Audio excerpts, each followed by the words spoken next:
Caged Bird by Maya Angelou. A free bird leaps on the back of the wind and floats downstream till the current ends, and dips his wing in the orange sun rays and dares to claim the sky. But a bird that stalks down his narrow cage can seldom see through his bars of rage. His wings are clipped and his feet are tied, so he opens his throat to sing.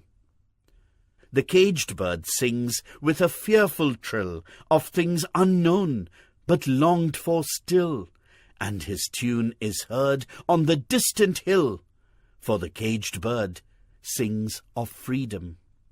The free bird thinks of another breeze, and the trade winds soft through the sighing trees, and the fat worms waiting on a dawn-bright lawn, and he names the sky as his own.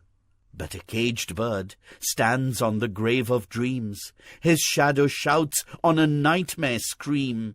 His wings are clipped and his feet are tied, so he opens his throat to sing.